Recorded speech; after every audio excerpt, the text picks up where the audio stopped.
Mr. Edwards by Carbidex. At the tender age of 12, most kids are preoccupied with school, cartoons, and first crushes. In the sleepy town of Willow Creek, nestled between expansive forests and tranquil hills, I was no different. Except for one aspect: my fascination with Mr. Edwards, our seemingly harmless next-door neighbor. It was a balmy summer in 1999 when my curiosity started to turn into unease. Mr. Edwards, a widower and a retired police officer, was a familiar figure in Willow Creek. His once strong frame was now stooped with age, his eyes often far away as if lost in the world of yesteryears. Yet, there was a certain charisma to him that belied his mundane appearance. One evening, while playing in our backyard, I noticed Mr. Edwards digging in his garden. It wasn't unusual for him to indulge in late evening gardening, but something was different that day. His usual calm demeanor was replaced by an anxious look, his forehead beaded with sweat. He was digging a pit much larger and deeper than needed for any plant. As the sun dipped below the horizon, a chilling breeze swept over Willow Creek, carrying with it an eerie sense of foreboding. I watched, my curiosity piqued, as Mr. Edwards continued to dig. When he was finally done, he looked around, his eyes finding mine in the dwindling twilight. He gave me a long, hard stare before abruptly going inside his house. The next day, our peaceful town was stirred with the news of a missing person. Alice, a classmate of mine, had vanished without a trace. The news hit me like a punch in the gut, but my mind kept darting back to the sight of Mr. Edwards digging that deep pit in his garden. Sleep became elusive as my mind teetered on the edge of a frightening revelation. Had Mr. Edwards done something to Alice? The thought was horrifying, but my 12-year-old brain couldn't shake it off.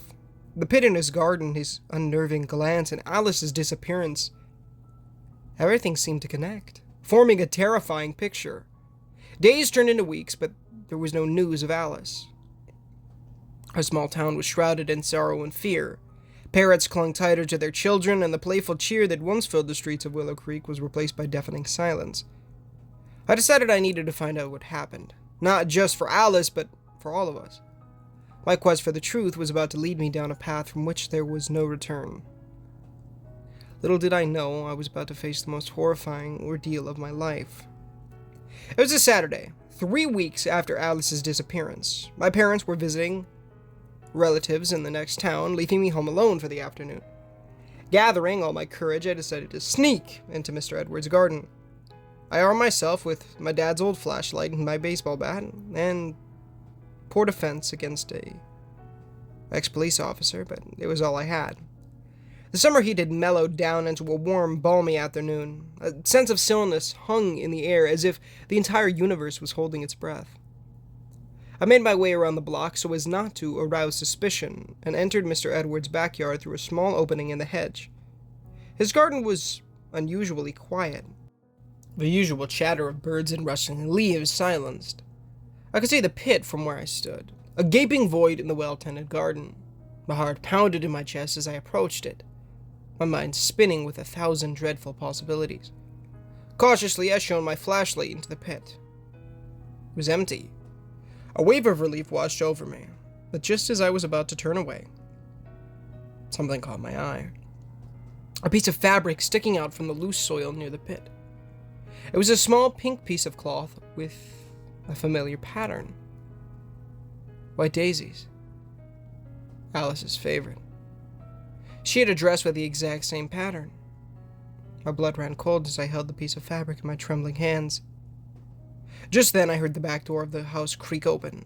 My heart hammered in my chest as I quickly ducked behind a large rosebush, the thorns digging into my skin. Through the thicket of roses, I watched as Mr. Edwards, a shovel in hand, walked towards the pit. His face, usually friendly and warm, was an unreadable mask. I felt a chill run down my spine as I watched him fill the pit with soil, his actions deliberate. Once he was done, he took a long look around before going back inside the house. As soon as the coast was clear, I bolted from my hiding spot and ran all the way back home. With the piece of Alice's dress in my hand and the haunting image of Mr. Edwards filling up the pit etched in my mind, the horrifying truth was undeniable. Something terrible had happened. and I knew I was in way over my head. I needed to alert the authorities, but would they believe a 12-year-old? I was on the precipice of a horrific discovery, teetering between the innocence of childhood and a nightmare too ghastly to comprehend. As I sat alone in my room, the piece of Alice's dress felt heavy in my hand. The weight of the situation was slowly sinking in. The once familiar walls of my bedroom seemed ominous, closing in on me. The cheerful chime of my video games echoed hollowly in the dread-filled silence. Everything had changed. The fear gnawed at me, but I knew I had to act. Fumbling with my dad's old cell phone, I dialed the only number I knew could help: 911. My voice trembled as I explained what I discovered, my words tumbling over each other in my haste. The operator reassured me, promising that the police would check Mr. Edwards' house immediately. An eternity seemed to pass before I saw the flashing lights of the police cars pull up outside Mr. Edwards' house. I watched from behind the safety of my curtain as they knocked on his door, only to receive no response. They forced their way inside, and I held my breath, waiting. Minutes later, they re-emerged with Mr. Edwards in handcuffs. His face was pale, his usual friendly demeanor replaced by a mask of shock and defeat. As they escorted him into a police car, an officer remained behind, taping off the property. News of Mr. Edwards' arrest spread through our small town like wildfire. The next day, the local news reported that the police had discovered evidence in his house that connected him to Alice's disappearance. The town was in a state of shock. Nobody could believe that the kind, helpful Mr. Edwards was capable of such a heinous act. The following weeks were a blur of police visits, news interviews, and sleepless nights. Life as I knew it had been irrevocably changed. But amidst the horror and disbelief, there was a glimmer of justice. Alice's disappearance wasn't forgotten, and Mr. Edwards would pay for his crimes. I often think back to that fateful summer, when I was 12 years old. It was a harsh introduction to the darker side of humanity, a loss of innocence that I can never reclaim. But it was also a testament to the truth, however gruesome it may be, and the strength it takes to bring it to light. The image of Mr. Edwards filling that pit still haunts me. But I also remember the piece of Alice's dress in my hand, the flickering lights of the police cars, and the promise of justice. And I'm reminded that even in the face of unspeakable horror, we have the power to fight back, to expose the truth, and to ensure that no evil goes unpunished. Because sometimes, the monsters are not under our bed or in our closets.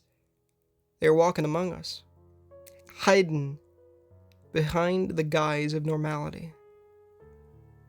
It is up to us to unmask them.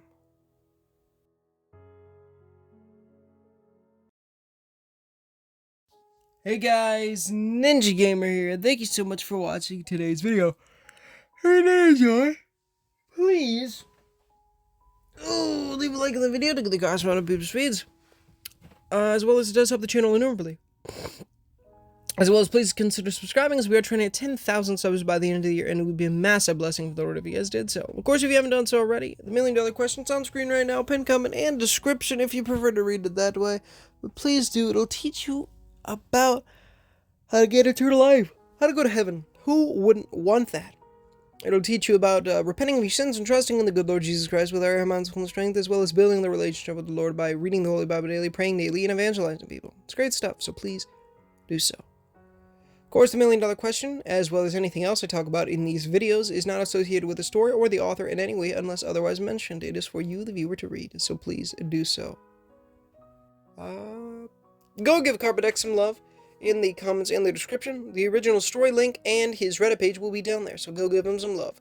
Mew, the amazing musician who makes all of these awesome horror stories that I'm able to, or horror music that I'm able to, well, just music in general, but the all of his amazing music that I'm able to use for these videos, he's down in the description as well. All the songs are listed, as well as his YouTube channel, so go check him out. I love his music so much I listen to it in my free time, so please go check it out. It's amazing stuff. Truly, truly is. So much good music. My brothers have a YouTube channel, Mac Plush Videos, where they upload plush videos, and they're uploading daily in 2024. Of course, I'm sorry, I'm trying to think here. And I recommend the 2021 videos. I make quite a few cameos over there, so if you want to see me in something other than horror stories and video games, go check those out. They're fantastic. Link in the description. My youngest brother, he wants to be a rapper, so I'm leaving a link to his YouTube and his SoundCloud for his music. The Cole is his name, so please go check him out. Any sound effects that are in these videos are down in the description. They're not in this one, of course, because there are no sound effects, but in the future sense, they will be down there. The Barron County Anthology by Random Appellation 468, and a former stalker texted me this morning. She's been dead for a year. By Tier 1000. Some of my favorite stories that I've narrated on the channel so far are down in the description, the playlist for both of them.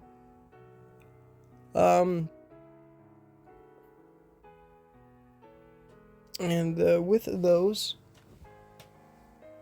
with those being down there, that's great stuff, so please check them out.